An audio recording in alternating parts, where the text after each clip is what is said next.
What's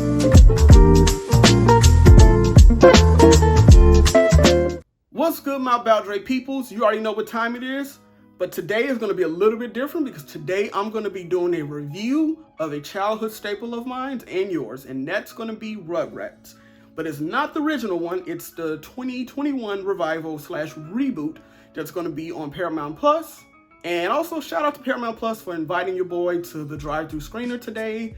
I had a lot of fun, and I'm ready to get into the review because I love Rugrats. Like you do. That's why you're looking at this review. All right, let's do it.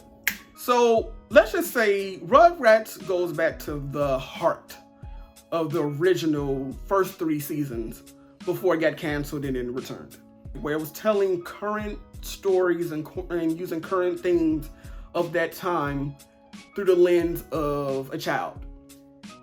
And it played on the imagination that a child carries, and it was pretty much selling it to adults, because if you don't remember, Nickelodeon was pretty much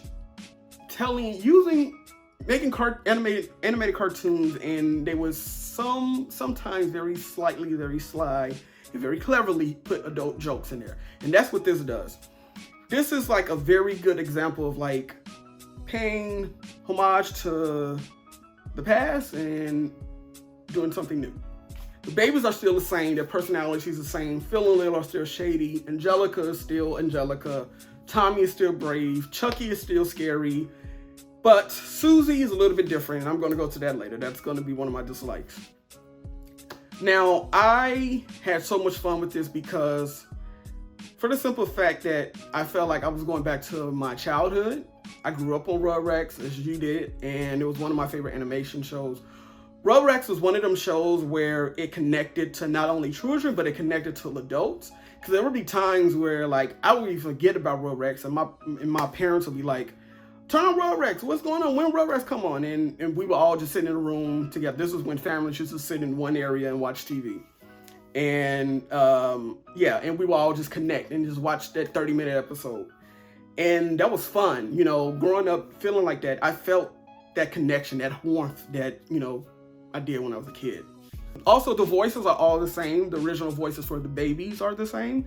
However, I didn't really care for the voices for the adults, really. I don't know, maybe it's just kind of like the nostalgia of where like I know how the parents sound originally, and now maybe it's just my own personal preference. There are 2 episodes. The first episode, I believe it's the second time coming, is a premiere, so it's like an hour. It pretty much is re-establish, reintroduce, and introduce to this generation of the world that we know. And what we learn is we go on this journey. We literally go on a journey with these babies, and we discover things with kids and as an adult. So for instance, let's just say everything is pretty much the same, but it's changed. For instance, Phil and Lil mom is not with Howard. I'm going to put a picture of Howard, how he used to look.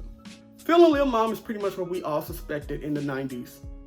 And I'll leave it at that. Grandpa is still pretty crappy, taking care and watching the kids. But he's not the wisecracking, back in my day, Grandpa did we knew. But I like this Grandpa. The first episode is really funny. There's like this one bit with Angelica where she takes Grandpa's phone and she like messages all like his dating apps matches, and they all come to the house.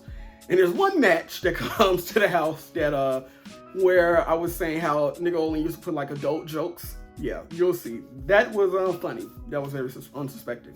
Now, so like the first episode, like I said, is 1 hour, but then the second episode goes back to the original format where it's 2 stories in 1 episode. And it pays homage to some of the past episodes, which I enjoy, and it's it's just like it feels good. It's funny. It's I think it's good for it's funny for the whole family. Something that we all grew up on, and now that we're adults, can share with our own children. I don't have kids, but if I had kids, I would share this with them. The animation is I love the animation. You know, I still love my 2D, but I'm okay with the 3D. And the music is great because it's the same. It's a tad bit different, but it's the same. And That's how you're supposed to do it. Like when you have music like that so iconic, it's really, you're taking a big risk in changing it. And if it doesn't land, it's not going to connect. Because the music for Rugrats is what was one of them things that you just can't change. It's supposed to be there. It's supposed to stay the same, and just keep it that way. One thing I do not like is how they made Susie. Susie was great when she was the adversary of Angelica. When she was the one who kept Angelica in check. And she protected the babies. They made Susie on the level of the babies, where the babies are afraid of Angelica, and that's what I did not like. I don't know if I see how the episodes progress during the season, but I don't know if like there's going to be more continuity in this version of Rugrats now, and maybe she might grow into that protector. But right now, I'm not feeling this version of Susie. They need to go back to the original one. No, change that. Susie is supposed to be opposite of Angelica. Someone has to keep Angelica in check, and that was Susie. And the fact that she was the only black baby in the show, she needs to be that person. So let's do that. I'm okay with some of the changes, but that's not one change that I'm liking. But other than that, great show for the family. Funny, original, the same heart as the original that we all loved and grew up on. So check it out, guys. Now, that's going to do it for my review. Catch it on Paramount Plus. Watch it with your fam, and like, comment, and subscribe as well. Catch you.